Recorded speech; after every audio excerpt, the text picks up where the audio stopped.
നമസ്കാരം. ക്യൂ മലയാള UK ന്യൂസിലേക്ക് സ്വാഗതം.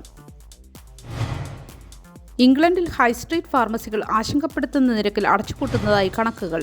ലക്ഷക്കണക്കിന് ജനങ്ങൾക്ക് പരിചരണം നൽകാൻ GPമാർക്ക് പകരമായി ഫാർമസികളെ ഉപയോഗിക്കാൻ പദ്ധതി തയ്യാറെടുക്കുന്നതിനിടെയാണ് ഈ തിരിച്ചടി. കഴിഞ്ഞ വർഷം ഇംഗ്ലണ്ടിൽ 436 കമ്മ്യൂണിറ്റി ഫാർമസികൾ പൂർണ്ണമായി അടച്ച സ്ഥിതിയിലാണെന്ന് റിപ്പോർട്ട് പറയുന്നു. കൂടാതെ 13,863 താൽക്കാലിക അടച്ചുപൂട്ടലുകളും വന്നതായാണ് കണക്ക്. GPമാരുടെ സേവനങ്ങളിൽപ്പെടുന്ന ആരോഗ്യപരമായ ഉപദേശങ്ങളും മരുന്നുകളും ഇതോടെ രോഗികൾക്ക് ലഭ്യമല്ലാതാകുന്നതായി കണക്കുകൾ വ്യക്തമാക്കുന്നു. പ്രാദേശിക മേഖലകളിലാണ് കൂടുതൽ അടച്ചുപൂട്ടൽ എന്നാണ് ട്രെൻഡ് കാണിക്കുന്നത്. ഇത് സാമൂഹികമായി പിന്നിൽ നിൽക്കുന്നവരെ ബുദ്ധിമുട്ടിക്കുന്നതായി ഹെൽത്ത് വാച്ച് ഇംഗ്ലണ്ട് പറയുന്നു. NHS സ്ഥാപനങ്ങൾ നൽകിയ കണക്കുകൾ പരിശോധിച്ചാണ് ഈ റിപ്പോർട്ട് പുറത്തു വന്നിരിക്കുന്നത്. ജനങ്ങൾക്ക് ചികിത്സ ലഭിക്കാൻ ഫാർമസികളെ ഉപയോഗിക്കുന്ന ഫാർമസി ഫസ്റ്റ് പദ്ധതി ഇതോടെ എത്രത്തോളം വിജയിക്കുമെന്ന സംശയമാണ് ഉയരുന്നതെന്ന് health watch chief executive Lucy Ansari പറഞ്ഞു. പാർക്കിംഗ് പിഴയുമായി ബന്ധപ്പെട്ട് നടക്കുന്ന തട്ടിപ്പിനെക്കുറിച്ച് മുന്നറിയിപ്പുമായി അധികൃതർ. UK-യിൽ പാർക്കിംഗ് പിഴയുമായി ബന്ധപ്പെട്ട് നടക്കുന്ന പുതിയ തട്ടിപ്പിനെക്കുറിച്ച് പൊതുജനങ്ങൾക്ക് മുന്നറിയിപ്പ് നൽകിയ അധികൃതർ കൃത്യസമയത്ത് ഫൈൻ അടച്ചില്ലെങ്കിൽ ഡ്രൈവിംഗ് നിരോധനമോ അല്ലെങ്കിൽ കോടതി കയറ്റമോ അല്ലെങ്കിൽ അധികം ഫൈൻ ഈടാക്കുകയോ ചെയ്യുമെന്നുള്ള സന്ദേശം ആളുകൾക്ക് ലഭിക്കുന്നു.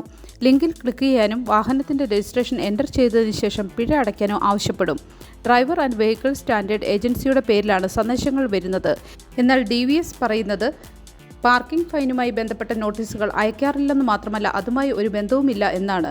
ഇത്തരത്തിലുള്ള സന്ദേശങ്ങൾ ലഭിച്ചാൽ ഉടൻ നാഷണൽ സൈബർ സെക്യൂരിറ്റി സെന്ററുമായി ബന്ധപ്പെടണമെന്നും അവർ ആവശ്യപ്പെടുന്നു. യൂത്ത് മൊബിലിറ്റി വിസയിൽ കഴിഞ്ഞ വർഷം UK-യിലെത്തിയത് 23,000 പേർ മാത്രം. 12ഓളം രാജ്യങ്ങളിൽ നിന്ന് 2-3 വർഷത്തേക്ക് ബ്രിട്ടനിൽ ജോലി ചെയ്യാൻ അനുവദിക്കുന്ന പദ്ധതിയാണ് യൂത്ത് മൊബിലിറ്റി സ്കീം. ഇങ്ങനെ എത്തിയവരിൽ ഭൂരിഭാഗം പേരും ഓസ്ട്രേലിയയിലും ന്യൂസിലൻഡിലും നിന്നുള്ളവരാണ്. ഈ പദ്ധതി പ്രയോജനപ്പെടുത്തുന്ന ഇന്ത്യക്കാരുടെ എണ്ണം താരതമ്യേന വളരെ കുറവാണെന്നാണ് കണക്കുകൾ കാണിക്കുന്നത്.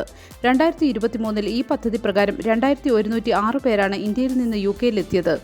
2024-ൽ ഇതുവരെ 1,288 ഇന്ത്യക്കാർ യൂത്ത് മൊബിലിറ്റി സ്കീമിന്റെ ഭാഗമായി UK-യിലെത്തിയിട്ടുണ്ട്.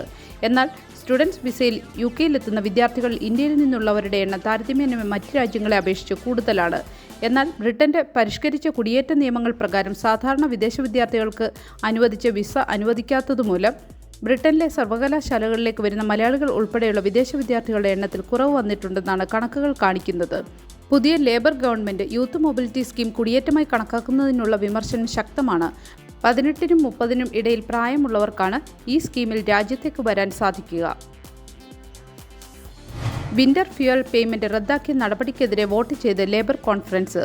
ലക്ഷക്കണക്കിന് പെൻഷൻകാരുടെ വിന്റർ ഫ്യൂവൽ പേയ്മെന്റ് റദ്ദാക്കിയ നടപടിക്കെതിരെ ലേബർ കോൺഫറൻസിൽ ശക്തി തെളിയിച്ച് യൂണിയൻ. ലിവർപൂളിലെ കോൺഫറൻസിൽ നടന്ന വോട്ടെടുപ്പിൽ പരാജയം ഏറ്റുവാങ്ങിയെങ്കിലും ബുദ്ധിമുട്ടേറിയ തീരുമാനങ്ങൾ കൈക്കൊള്ളേണ്ടതായി വരുമെന്നാണ് സ്റ്റാർമറുടെ നിലപാട്. കൂടാതെ വിന്റർ ഫ്യൂവൽ കട്ട് കൊണ്ടുവന്നത് ടോറികളാണെന്നും പറഞ്ഞു. ഇംഗ്ലണ്ടിലും വെയിൽസിലും വെള്ളപ്പൊക്ക മുന്നറിയിപ്പ്. മധ്യ തെക്കൻ ഇംഗ്ലണ്ടിന്റെ ഭാഗങ്ങളിൽ വെള്ളപ്പൊക്കത്തിനും കാറ്റിനും ഇടിമിന്നലുകൾക്കും മുന്നറിയിപ്പ് നൽകി യെല്ലോ ആംബർ മുന്നറിയിപ്പുമായി കാലാവസ്ഥാ നിരീക്ഷണ കേന്ദ്രം. വടക്ക് പടിഞ്ഞാറൻ ഭാഗങ്ങളും വെസ്റ്റ് മിഡ്ലാൻഡ്സിന്റെ ചില ഭാഗങ്ങളും ഒഴികെ ഇംഗ്ലണ്ടിലെ ഭൂരിഭാഗം പ്രദേശങ്ങളിലും കനത്ത മഴയ്ക്കുള്ള മുന്നറിയിപ്പുണ്ട്.